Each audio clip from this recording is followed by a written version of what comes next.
Okay, it's 9:02 in the evening here in Melbourne. Welcome all, and thank you so much for your time and interest in this data analysis workshop that we'll be going through today.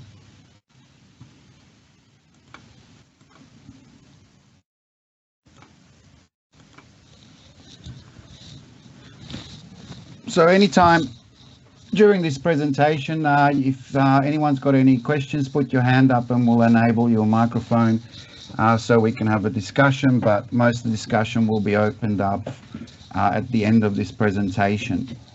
So for today's presentation and workshop, what we'll be going through end-to-end flow cytometry data analysis workflows for a variety of analysis objectives and assays.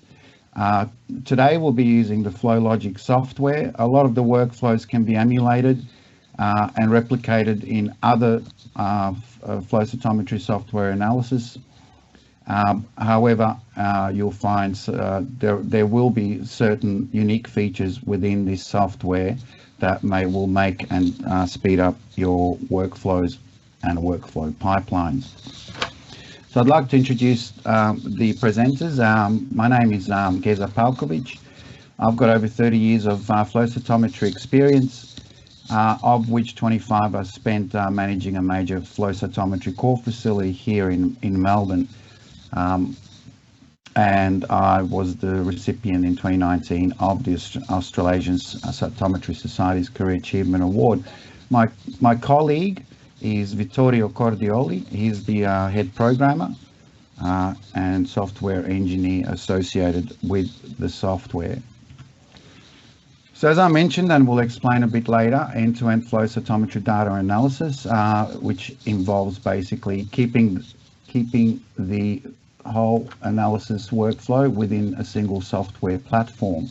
Some of the topics that we'll cover are listed here. I won't go through them in great detail because we'll be going through them one by one as we progress through this presentation. So as we know, hopefully you can all see my screen, as we know, there are multiple variables in generating good quality flow cytometry data for downstream analysis, and some of the factors that contribute in that establishing of those of that data is starting with, from left to right, we'll start with sample preparation here. Sample preparation is integral to obviously creating good flow cytometry data. Single cell preparations are integral. These minimize aggregates and also minimize potential blockages which could have catastrophic effects upon your data sets. The next consideration that we'll take is protocols and reagents of choice.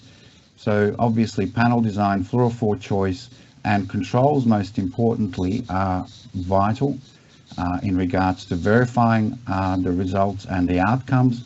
But things to consider such as fluorophore choice and panel design to minimize spectral overlaps, minimize using fluorophores with similar spectral signatures for same cell protein expressions, and obviously not all fluorophores are created equally.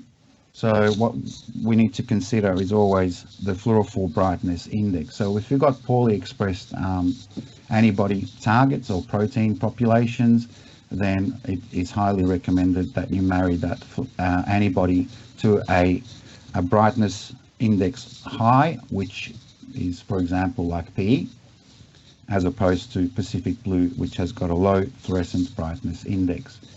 And the last part that we'll take and into consideration, which is obviously profiling your antibodies for optimal usage. So antibody titration, to make sure that we're saturating and using our antibodies at ideal concentrations for our panel. The next step is when we approach the instrument. The instrument setup is obviously super important, as is instrument QC and instrument regular cleanliness. So it's highly advantageous to profile your detectors for optimal sensitivity, and this process has been called voltration. So setting your voltage or gain settings are super important, as I mentioned, as a fluidic line cleanliness, as well as laser stability and time delay are equally important, because those will affect fluorescence stability over time. So once we've generated those files, what we can do is enter into the QC area in regards to looking, and this is especially useful for supervisors or people that are dealing by receiving external data. So we'll employ the QC logic algorithm within the software. We'll be looking at the metadata. The metadata has crucial information. 3 key points within the metadata that I always look for: the date of acquisition, making sure that the acquisition criteria are universally met, so they're compatible, so we can apply downstream applications for such as compensation onto other files, making sure that they're compatible. Obviously, differences in instrument settings will affect your fluorescence for your compensation applicability onto other files. So we have to make sure that the files are compatible to receive the compensation that we are going to be generating. The next thing, obviously, are the controls. And one of the most important controls in flow cytometry that we use for multicolor panels is the compensation, single color compensation controls. Other controls that are also important, such as fluorescence -1 controls for hardly discernible populations or poorly resolved populations. These FMO controls help set your delineators or gate positions. Other controls, such as isotype control, will check for antibody specificity, and also I'd like to run cells only controls to evaluate the autofluorescence of the cell populations that we're dealing with to start off with. Now, even though people are using excellent controls, whether they're bead or cell-based controls tend to be still the most accurate in regards to generating compensation outcomes. However, there seems to be a pandemic globally where people use great controls and are still ending up with a whole heap of post-compensation or post-unmixing errors. So what we'll be going through is verifying compensation outcomes, adjust for any anomalies post-compensation, and then which enables us then to review our compensation controls potentially and swap out the ones that are potentially causing any issues. So once all those considerations are taken in, we can proceed to the analysis stage. So from this point onward, I'll stop sharing my screen. Software itself. I must say that all of this demo that we'll be doing today is live. None of this is pre-recorded, so you'll see the processes as we go through them, as we work through each of the analysis assays and targets. So one of the things that, first thing to go through, and this is personal preference, is evaluate certain preferences within the software itself. One of the things that we offer within the software is different color palettes to represent population densities. Some people prefer to emulate what's happening potentially in FlowJo or other software, so you've got complete control over that. Also, a couple of other features that we've developed in the recent version of the software is direct access to your compression of your plots. So you can adjust the compression directly from the plot via the slider bars up the top to match what you want to see. There are a few different ways to do this, but this is probably the simplest. Every plot that we have has got a side draw, and you can access special features such as adjusting your display, direct access to your compensation controls, your gates, and also special features such as cell cycle and proliferation and so forth. Now, there are a number of ways to import files into FlowLogic. Before we go on to that, There are a whole number of different ways to display your data. Obviously, up the top, you've got contour, density, dot plots, contours with outliers and so forth that you can choose from, and also a wide variety of gating tools as well, from polygons to rectangular to oval to histogram to splitters, which we'll talk about a bit later, and also quadrants as well. So as I mentioned before,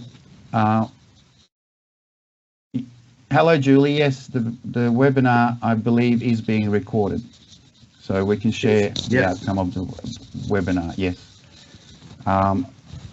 So there are a number of ways to import files into the software. One is select the files and click and drag. The other one is Control-I, or just import either FCS or NQD files. And the third popular method is actually selecting your folders and then importing them into the software. Now, if you select multiple folders, they will be designated into their own unique experiment folders within the file navigator, which is on the left-hand side of the software, and that's what we're seeing here now. So all of those folders are labeled as per the folder name and obviously contain the files that you wanted to import into there. So one of the things that we mentioned in one of the previous slides is to quality control and overview your data. As I mentioned, this is useful for people that are not associated with the acquisition of the data.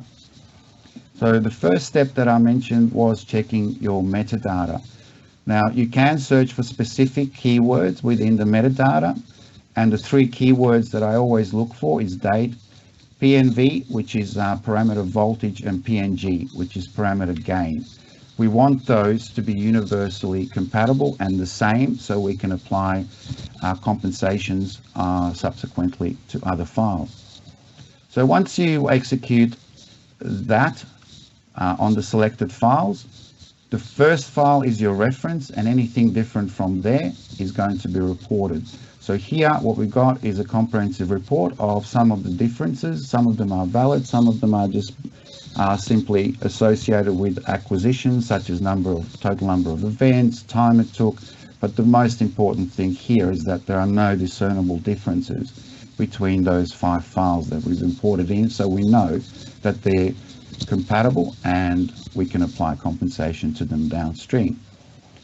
The next two quality controls that we do check, and interestingly both OMIP 95 and 69 employed quality control for flow rate. I personally think if the fluorescence stability over time is stable, then I'm not prepared to waste any valuable data at all. But in this case, we can see as the flow rate settles down and initially starts slowly, we've eliminated the outlier there. The elimination of the outliers and the tolerance levels can be set manually, but by default they're set to 40% and 6,000 median fluorescence from the median. So importantly also, the first level of your gating hierarchy, either using the flow rate or the fluorescence check, establishes your first level. From then onwards you can actually start your analysis from. So what we're doing now is cross-checking the fluorescence stability over time, making sure that there are no anomalies along the way. And we can see here by the report that over 99.9% of the data in this case is valid. This feature is especially useful if you've got fluorescence drift over time, or if your sample encounters any potential blockages or hydrodynamic focusing difficulties along the way, and we can clean up the data for you in a single click as well. And from that point on, once again, you can start your analysis. So that's QC logic, and that's one of the advanced functions from the advanced functions menus. So the next step that we'll be profiling is and going through is looking at antibody titration, I believe. Yes. So Again, this whole process of antibody titration can be performed in other software, but it's really quick and simple. It is such a, the workflow here is so quick. All you require is to group your files. Grouping simply means that whatever happens to one will happen to all the subsequent files. Here we've targeted the CD4 population or the lymphocytes. We are titrating the CD4 antibody. Most importantly, the definition of the x-axis here is super important. The y-axis can be anything. Obviously, CD4 is expressed on monocytes, so in order to gain most accurate outcomes regarding this titration, we'll just adjust the gate and eliminate as many monocytes as possible. So once you've done that, you can right-click within the plot itself and initiate the titrate logic algorithm. This brings up a checkbox, making sure that your dilution factors, which in this case are found in the file name, but they can also be extracted from the metadata itself, or the volume of antibody that you're using is correct, and then we hit proceed. Once we hit proceed, the algorithm kicks into auto-gating your populations. Both the negative and positive populations are automatically identified, and most importantly, a report is automatically generated for you with the most important information, which is the staining index. The staining index in this case is reported to be at 1 in 40, and both histogram and dot plot overlays are generated, as well as signal to noise ratio graphs. So both graphing, reporting is done with a single click of the button, and obviously you can export the report in multiple different formats, from JPEGs, from PDFs, but we highly recommend to export the files in a PPTX format because that's fully editable. The only aspect of the data that is not editable is the actual data cell itself within the plot. So yeah, that's how quickly and easily you can profile your antibodies for optimal usage.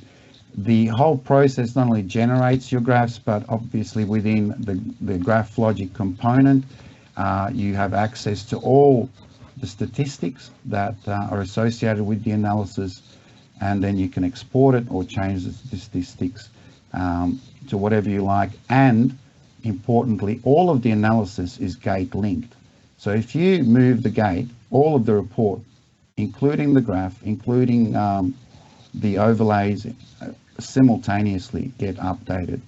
Now, this feature is especially useful not only in regards to titration, but more importantly for generic data analysis, where you can move a gate and potentially create multiple reports for multiple different cell populations.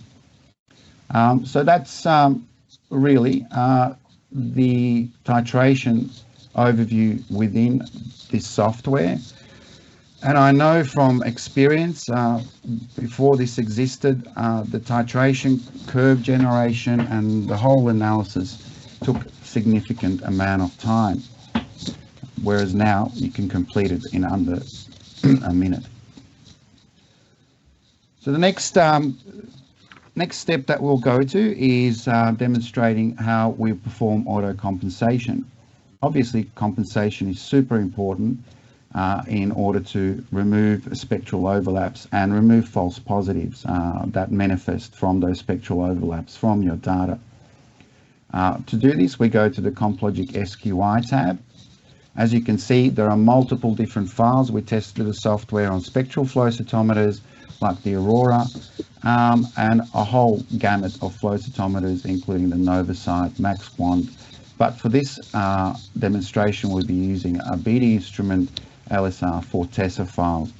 So we basically import the set the FCS. So the workflow is going to be from left to right if we follow the buttons at the bottom there. Once we set the FCS, we make sure that the parameters are married to the correct fluorophores, and we do that by set parameters. Now, this is usually done automatically for you, where the matching is completed, but I always encourage people to cross-check that visually. Once we cross-check that, we can initiate the set gates. Now, again, auto gating is employed here. So we display all of your controls. And in this case, we can see that the majority, if not all the controls, are B-based. All of the files are grouped. However, if you've got a multiple or a multitude of compensation controls comprising of beads and cells, you can ungroup those tubes and then the gates become unique unto themselves. So once we cross-check the negative and positive populations, which we have done here, we can commence with the compensation. As you can see, the compensation matrix gets populated where the median fluorescences of the gated positives and negatives are going to be matched, and they're going to be matched very closely and statistically. And unlike any other software that is currently out there, you don't only end up with a compensation matrix wondering whether those values are valid or not and whether the compensation has been done accurately or not. So we can access the statistics tab and have a look how closely the medians of our populations are matching, and we can clearly see that the negatives and positives are incredibly close, 6.77, 6.77. So according to the statistics, they've been done correctly. However, that's not the end of the story, because we populate the screen with all the permutations pertaining to the compensation outcome. So what we can see here, and you can cross-check this visually, and you have also a visual guide via a horizontal bar. If that horizontal bar is straight, that means that the compensation and the medians of your populations are matching. If the bar is askew, that means that the compensation has not been done correctly, and from that point on you can access the sidebar and adjust compensations as needed. The next step is saving the matrix, which we can save and apply to compatible files that we've already checked that we know, or if you've established other folders with compatible files, you can apply it to a folder that you've established. Lastly, here as a unique feature within this compensation area within the software is we can generate what's called an SQI. An SQI is a spread quantitation index, and the spread quantitation index is an indicator of your panel design and how much spread you are expecting to see when you apply the compensation to your data set. You also get a color-coded chart comprising of green, yellow, orange and red areas. Green indicates there's nominal spread, yellow, orange are increasing in spread, and the red is critical spread. So any of those red areas that you click on, you will be taken to the plot so you can visually confirm that the spread is what it is. I personally like to use robust standard deviation for this process. This is also a good time to potentially evaluate your panel design and evaluate, especially if you're looking at co-expression of proteins on single cells. Now all of this, we're not finished. All of this now can be sent to a report with a single click of the button. And this is very useful to place in your lab books or give to your supervisors to show them the outcomes of your compensation. So a comprehensive report is generated for every single parameter, including the SQI report that is color-coded and including all the stats associated with the outcomes of the compensation. And again, the compensation and all of this report can be exported to PPTX or whatever format you wish to do. So really, that is auto compensation in a nutshell within this software. Obviously, other softwares do auto compensation as well. It's a critical step to establishing great data for downstream analysis.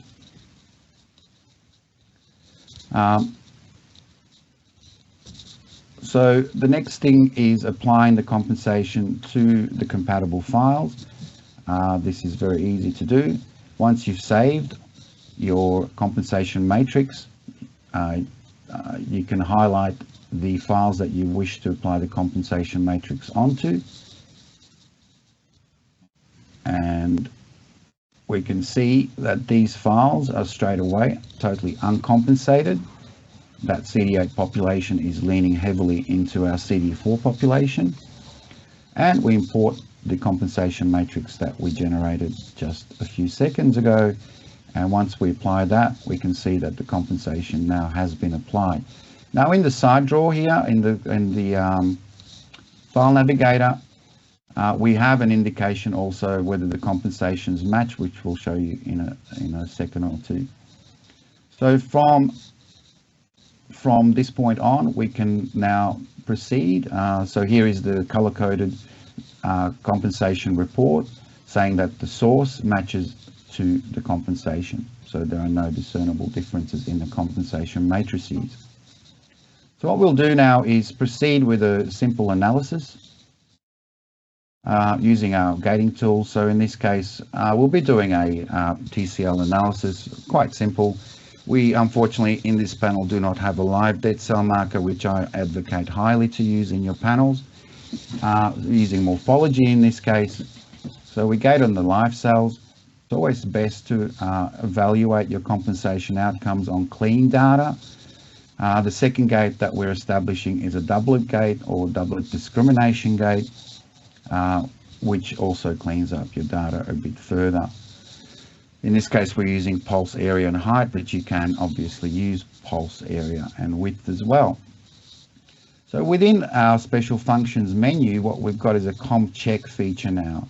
We load the level that we wish to evaluate the compensation outcomes from. Once you load the level of gating hierarchy in from which you wish to start, we overview the parameters that are of interest or non-interest. So in this case, PSI 7 is not labeled with an antibody, so we remove that.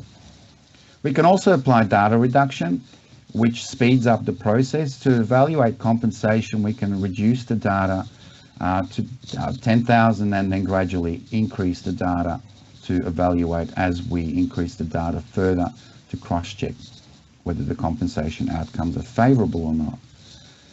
So when you build all permutations, basically what you get is a comprehensive overview of all the potential permutations within your data set based on the parameters present and auto-gated on the negatives and positives. Here we employ what's called the SSI or the secondary stain index. Here, and it's very, very similar, if not the same, to what we do with compensation, except we do this on a fully stained sample. So we can clearly see that even after applying the compensation matrix, which was correct for beads, and there's a great poster on our website that delves into why these anomalies potentially happen with beads as compared to cells. But we can clearly see that once we apply the compensation matrix onto cells, we still have some anomalies in regards to compensation outcomes. Now, what we do is we start the adjustment process, and a lot of people do this manually and spend considerable amount of time. We've spoken to people that have spent literally a week trying to correct compensation on a 30 to 35 to 40 color panel. Now the big problem here is that you're doing it manually and by eye, and the other big problem is that you forget that the adjustment of compensation in a certain permutation will have downstream effects in other permutations. The software here does that for you in a multidimensional space. It will keep working away until the tolerance levels that have been destined by your dynamic range of the instrument, however those are adjustable, have been met in a multidimensional space. Also, you can work along with the algorithm, as Vito is doing here, in adjusting the gates to accommodate for the spread of your data as well. So we keep working away until we are happy with the compensation outcomes, and we can see that the software has moved that overcompensated TCR beta population up now to be much more correct in regards to the compensation. Now, the color table that we see at the bottom of the screen is reporting on the delta MFI differences between your negatives and positives. The red indicates there are significant differences in regards to the expected outcomes. So in this case, we've set the delta MFI of the tolerance of 20. Now we can see that the red is still flagging us, saying that population is outside of the expected ranges. And again, we can employ the algorithm or adjust the gates until we are happy with the outcomes. So we adjust starter. Now, the other thing that I'd like to do, of course, you can walk away, have a cup of coffee or whatever you like, but I like to interact with the software as it works along, and you can access the compensation matrices from the side drawer of any of these plots pertaining to that particular permutation. So gone are the days where you're rummaging through your compensation matrix, trying to find the correct value to enter into which cell. So here, the software is again working in a multidimensional space, which humans do not do. So once we've gone through this process and validated the outcomes and corrected for the outcomes of the compensation, we can see now that the populations, there are a few minor anomalies there, slightly downward trending populations, which is probably an adjustment of a 0.1 or 2 manually. But again, we can lower that delta MFI to a value of 10 to be even more stringent, and the algorithm will keep working in a multidimensional space. So this feature has been super welcomed by the flow community, especially here when we demonstrated it in Australia, because it's a huge time saver. One, it works in a multidimensional space. Two, it works until it reaches its targets, and three, it's interactable. You completely have control of what's happening. So if the algorithm starts to push things out of whack, you can still interact and say, no, I don't want you to do that. So you have total control. It's a very useful tool to overview and correct for unmixing and compensation anomalies. So now that we've gone through that, we've finished the process, pressing finish clears up all the plots for you, as well as the gates that have been established. And if we open the side drawer, we can see now that the compensation is different from the source data that we had, right? And now we can basically apply that compensation to any other compatible files.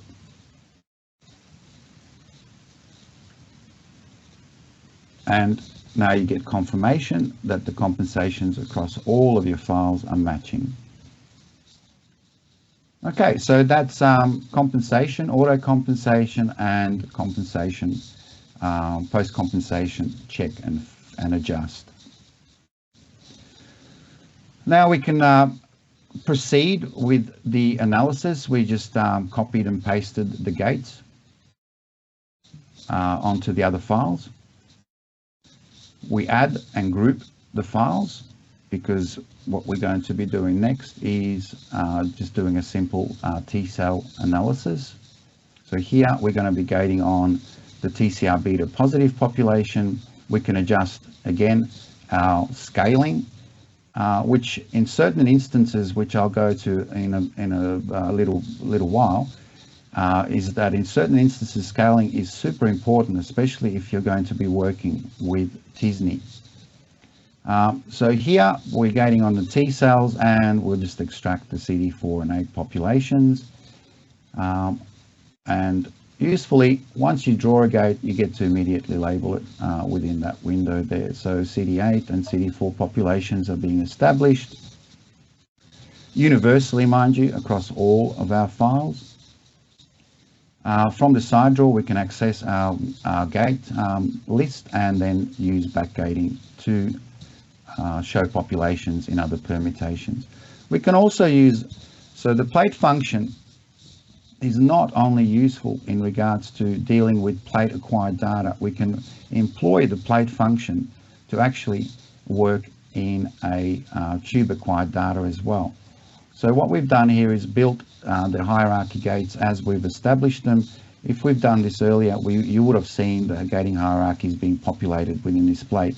Now this plate feature is really useful because you're seeing all of your files, the gating strategies. You can overview and see if any gates are askew or not fitting the analysis as well. So that's a really useful feature. So and this is where the end-to-end analysis really kicks in, because we can highlight the level that we wish to analyze and send directly to Graph. Now, within GraphLogic, with a single click, now we've plotted and graphed the whole analysis on any level that we choose in regards to our gating hierarchies. We can assign different colors to our graph. We can choose different graph types if you wish. There are a whole bunch, and these will be applicable to most types of flow cytometry data analysis and graphing. You can also switch populations on and off, so if you don't want to see both. And importantly, you can also do ratiometric analysis as well if you wish by just like in Excel, you can establish formulas to do a ratiometric analysis as well. So this is what we mean by end-to-end analysis. There is no real need to leave the software, and the workflow pipeline is continuous. So generating reports is very simple as well. You simply drag all your files in and then denote the matrix basically that you wish to put them in. In this case, we're putting them in a 6x4, and you can see that all of the plots that we've established have been auto-populated into the report. We can switch off headers and footers and so forth, and obviously grab our plate that we've established, as well as our graphing and associated stats with that.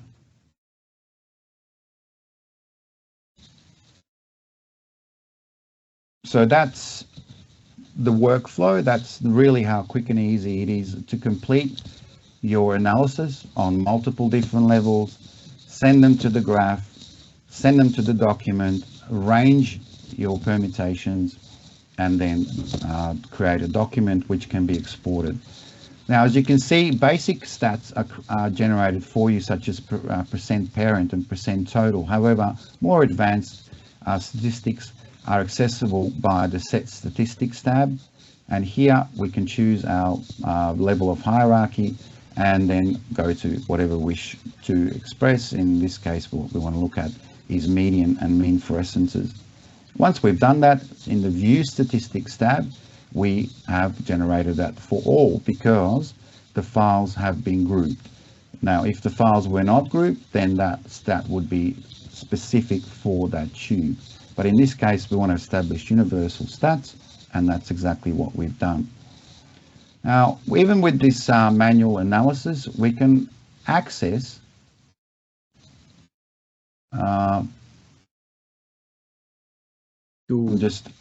we're doing the with jump. Okay, before we move on to our super lovely phenotype wheel, what we're going to do is show you that there are multiple ways to actually copy and paste your gates across your files.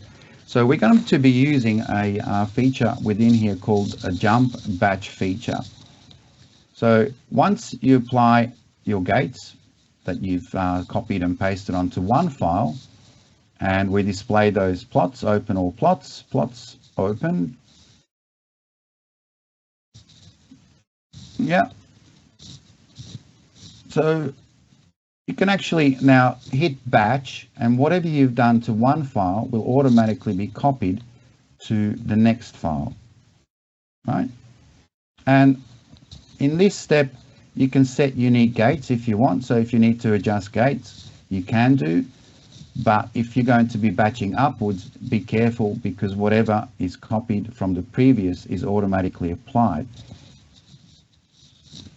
All right, so unique gates are established if you wish. And this is really useful if populations shift slightly, or you need to encapsulate populations that have moved. Now, once we've established our gates with batching, we can jump now and evaluate gates, and we can see how by jumping that the gates are retained in their original positions. With jump, you can still make adjustments, and those gates will be unique unto that tube itself.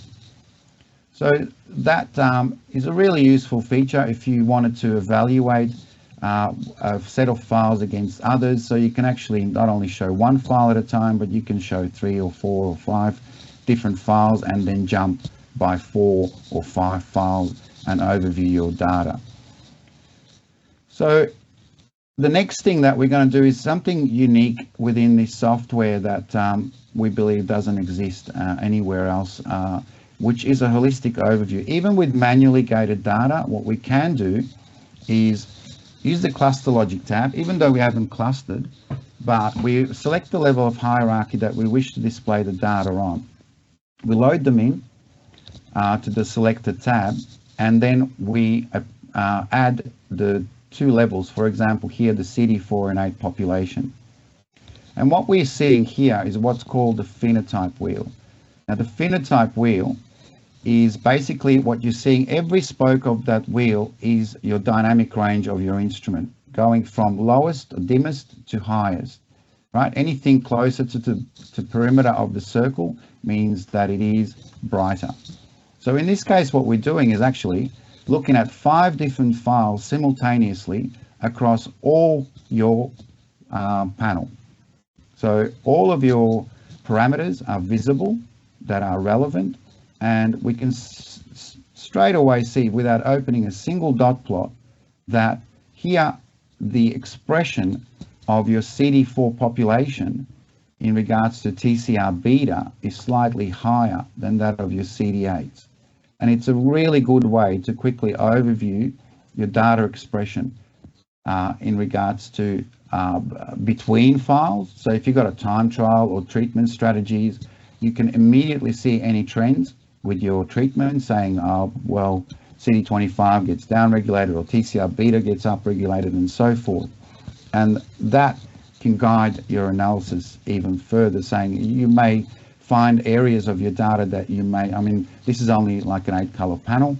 However, this is super useful when you're looking at 25, 30, 35, 40 different parameters, where you're potentially evaluating areas that you may not even have thought to look into.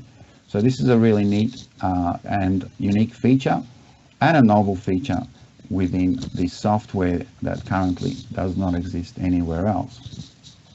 So we'll come back to the phenotype wheel a bit later, because what we'll be going to be doing next is comparing a manual analysis compared to what is very common now for high complexity, multi-parameter, high dimensional data. And for that, we'll be using our cluster extraction algorithm. The first thing to do, which is super important, certain outputs from instruments will give you height and area. We can actually filter those out as well. So if you want to see only area, we can. But here what we're doing is importantly relabeling the parameters only with the markers of interest. So even though we have no need to know that, for example, B220 is coupled to PE, because unlike any other software, post-clustering will be establishing definition of those clusters based on the phenotype. So here we go to our cluster tab, we highlight the level that we wish to cluster from. We've added that.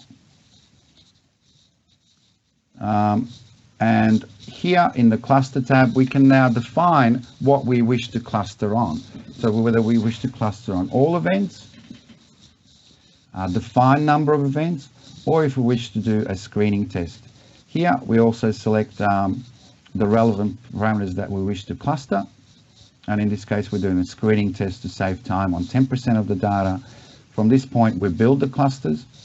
With 10% of the data, this process is super fast, really useful for screening your files for any interesting tidbits that you may want to explore. And this is the usual result that you get from clustering your data. A whole bunch of meaningless clusters that may or may not be important to you at all. So we know that cluster 1 contains 1,632 cells, but we have no idea in regards to what the phenotype is. So what we're going to be doing now is grabbing a representative file, and we'll be establishing what we call splitters. Now, really, splitters are delineators. Now, splitters can be used as a single entity or a multiple entity. So here, this process is delineating your negatives from your positives, or you can use multiple splitters saying that I want to evaluate basically my negative area, my low, medium, and high expressing areas as well. So there are options to split up to 3 splitters for your data. In this case, we're keeping it simple. We're placing our splitters as a yes and no answer. So in this case, we're looking at negatives and positives.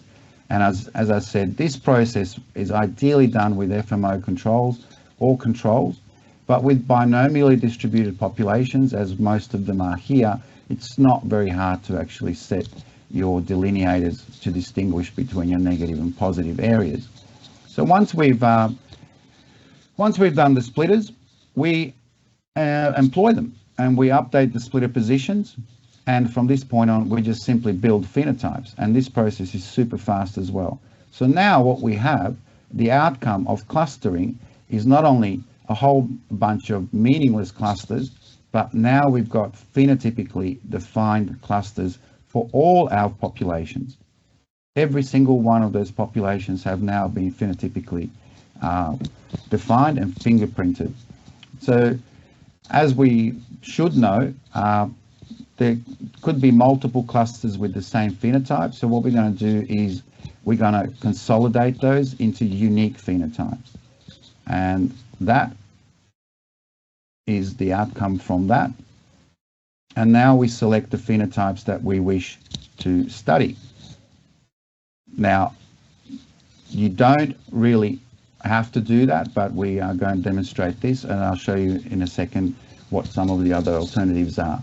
So after we've appended them and loaded them into our global display, now we can actually see the same or the similar outcome regards to clustering versus manual gating. And this is only on 10% of the data, so keep that in mind.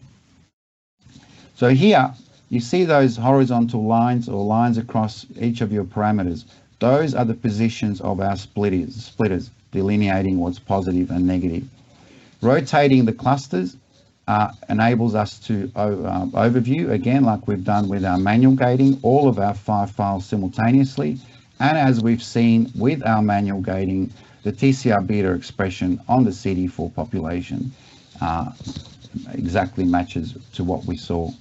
So the CD4 expression of TCR beta is higher than in the CD8 population. So that's now we're going to consolidate that and send that into our file navigator. And from this point on, again, the same process can be followed. Here we can cross-check the accuracy of the cluster extraction, and we can see that those populations that have been extracted via, in this case, the mean fluorescence intensity algorithm, which is a more biological correct algorithm, Gaussian distribution of your populations, as opposed to an FMO algorithm, which works very much like a gating strategy, often cutting across populations. So we can see here at 10% that population is clean, it is phenotypically correct, and you can validate that visually very, very easily. And same as we've done with the manual, we can send these populations across to our graphing tool with simple highlight. And what we can see here is the generation of that data that we did manually, except we have performed the task with a cluster extraction algorithm. A lot of people are intimidated by cluster extraction algorithms. A lot of people find them hard to understand, and there's no wonder why, because a lot of the times they receive information that is ambiguous, and then they got to start digging further into it. But in this case, you have clear indication of the accuracy and the phenotype of the extracted populations. So that's an example of a more simple cluster extraction algorithm. I've pre-prepared something here that is a little bit more complex.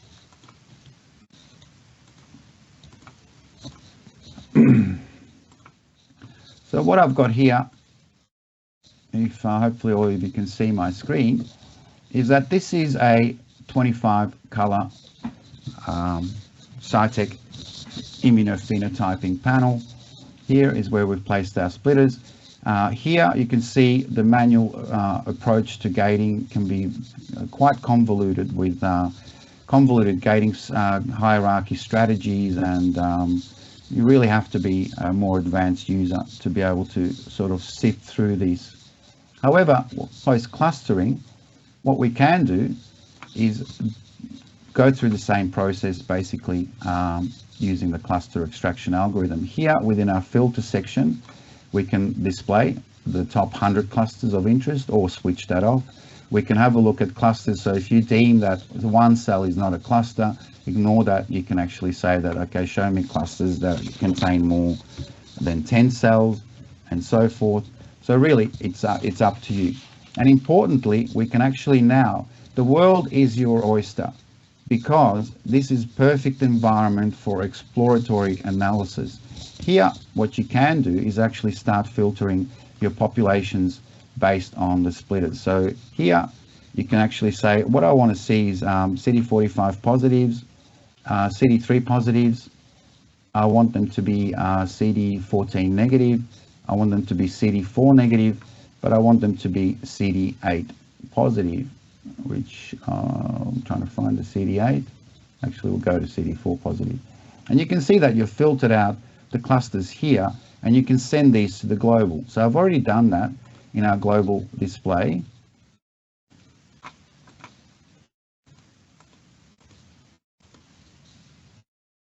Oh yeah, that's why. So in order to see both populations, I need to disengage these out of the way. And what we can see now is when I've imported this, and this can be popped up, and you can have a look. So here we've got all 25 parameters, and you can, without opening a single dot plot, you can actually now start to overview your data. So here we can see that the, if I show this, is that the CD4 population is denoted as green, and the CD8 population is denoted as orange. And straight away, we can see that the majority here is the CD25 expressors are CD4 positive. Interestingly, the CD45RA positive that are higher here are CD8 positive. So these areas, you can interact and extract. Now, to save time, there is an extraction tool that you can interact with. This is not static, and these will be extracted for you once you place your extraction gate onto them. Other areas of interest, for example, CD127 is expressed slightly higher in the CD4s. Same thing with CD28. You can see that CD28 is slightly higher. No discernible differences in CD3 and so forth. So this, instead of having 20, 30, 40 different dot plots, entering into a two-dimensional rabbit warren that a lot of people get lost in, and it's very hard for a 25, 30, 40 color panel for the human mind to actually holistically overview any of this using traditional means. So that's why we've developed this fantastic display, which is basically a radial display that enables you to overview areas of interest in your data.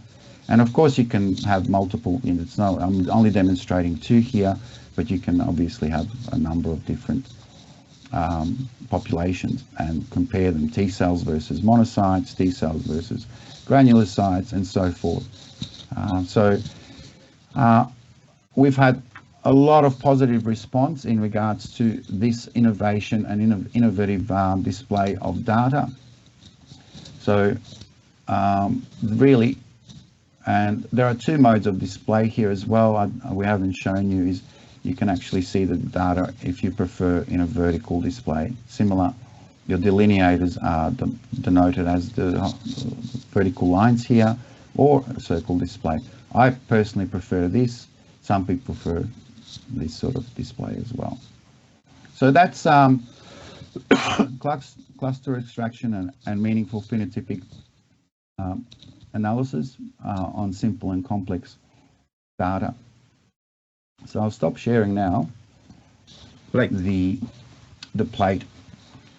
So as I mentioned before, the plate feature can be used on both tube acquired and plate acquired data. A lot of the plate acquired data is done for mass screening and really importation of those files is very simple. Again, we've imported two folders here, so 296 well plates. Whether you're doing antibody screening or drug screening or whatever you're doing, it's very simple. As always, highly recommended that you clean up your data, unless of course you're studying apoptosis. Here we're just again using morphology and single cell gating, and the two plates have been basically auto-populated for you. Vito's already done that, and our reporter channel is B525. So we'll draw a histogram onto that.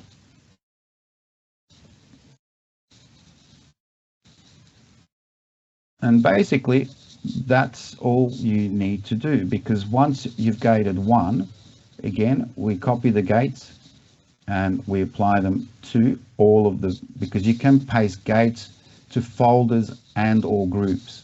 So now that we've done that, you can see that both folders have got the same gating strategy, really useful.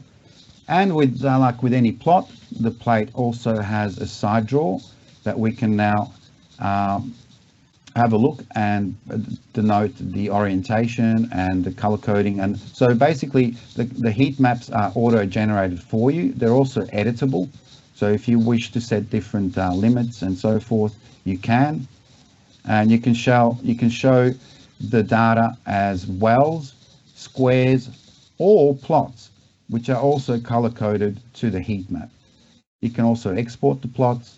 And once you're happy with the setup of one plate, what we need to do is copy the settings from one and paste it onto the other. And that's how quick and easy you can do a screening experiment for 296 plates or 1096 plates. And importantly, like with a lot of other features, the gates are linked and the plots and the plate gets updated in real time.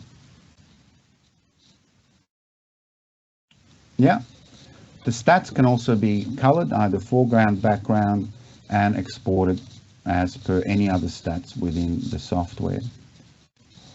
So that's a quick overview of the plate feature. So next, what we'll be going through is cell cycle analysis. A lot of you may be interested in cell cycle analysis. Cell cycle analysis, one of the things to keep in mind when we are doing cell cycle analysis, and a lot of people experience a G1, G0 peak shift along the way. So if you've got 10 files, you'll find that for whatever reason, that G1, G0 peak does not sit at, so let's say channel 50 or channel 200. Now, one of the main reasons that happens is we need to take into consideration things like whatever nuclear dye that you're using, it has to be basically the same number of cells and the volume that you're staining in. That'll keep your peaks consistent. So as we've done here, imperative, absolutely imperative with cell cycle analysis that you do a doublet discrimination because doublets will mimic G2M cells. Two G1, G0 cells coming through, the system will see them as G2M cells. So we clean up the data, we initiate the DeanJet-Fox algorithm. There are multiple algorithms that you can test if you want, but the DeanJet-Fox algorithm is the most commonly used. And because we've grouped the data from the side draw, and we accessed this feature from the side draw, don't forget, they can generate cell cycle analyses for 100 different plots simultaneously. And again, exporting the stats and so forth is totally up to you. You can graph it within FlowLogic or take it to a third-party external software. So that's a nutshell how easy and quick it is to do cell cycle analysis. We're coming to the end, so the next aspect that we're going through, which is done in conjunction a lot of the times with cell cycle, is proliferation assays. So proliferation assays are commonly done to have a look at generational differences, how cells mature, how their phenotype changes. And a lot of the times you may not end up with beautiful separated generational peaks like we see here. Again, my recommendation to you from my old days is that if you do not get distinct peaks, you probably have a problem with a cell culture synchronization, and in the old days that was solved by serum starvation. So here we've done the proliferation curve fitting using the basic feature. As you can see, the curve fitting is in fact quite good here, but the general consensus with staining your cells with cell tracker dyes is that every time a cell divides, the presumption is that the fluorescence halves. And that's not always the case. So what we've done is established an advanced feature for best fit, which takes into consideration the unique loss factors associated with every single cell, every single population division, generational division. In the basic, you'll see that if we go to the basic tab, you'll see that that was basically set, the software found it to be a loss factor of not 2, but actually 1.89, but that is universally applied to subsequent generations, which may or may not be correct in regards to your curve fitting profiles. We have worked with data that's not as nice looking as this, and the loss factors were wildly different between each generation, and that's why the advanced function is there. So lastly, we'll be touching on a very common analysis that people are doing. It's called the CBA analysis, or cytokine bead array analysis, and there is a unique feature within this software that makes your life easier looking at cytokine bead array files. So obviously cytokine bead arrays is a quantitation of cellular products in regards to cytokines released in cell culture and so forth, and profiling those. So here we've pre-gated and pre-populated the analytes that we're using in this kit, identified them and identified the reporter channel. In this case, the reporter channel is PE, and we'll show you the process. After gating, you establish a new plate. You select all the files and you drag them in to the plate. Again, heat maps are generated automatically, which in this case are totally irrelevant. So the plate dimensions are adjusted to utilize the space most efficiently. And from this point on, we actually are working within plate mode, but for bead analysis. We know the first 12 files are standards, and we know the rest of them are unknowns. We also know that there are no duplicates here, so we'll designate them as single replicates.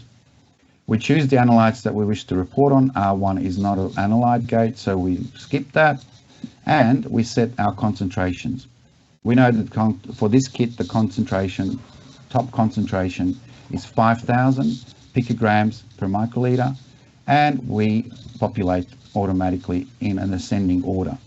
We copy those if they're applicable to all the other analytes, and in this case they are. We cross-check that the dilution factors are again correct, and we send it to BeadLogic. So once we're in BeadLogic, once the report has been sent, it is again super, the workflows, we're trying to minimize any blockages in workflow pipelines for you guys. So here we can look at all the regression or standard curves simultaneously or one at a time.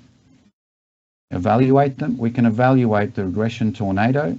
These are our tolerance levels. So these are basically how far, what the actual value is to what the expected value is, and you can set your acceptable recovery or tolerance level in the regression table underneath. At the moment, as we can see, it's set to 30%. All of our controls and regression and controls are within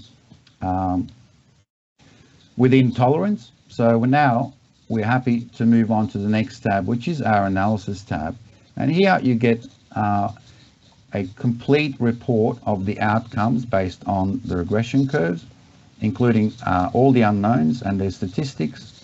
You can get, again, heat map or color coding, and you can arrange the unknowns from lowest to highest. So we know now, for example, that the highest interferon gamma expression is within our, what was it, Vito?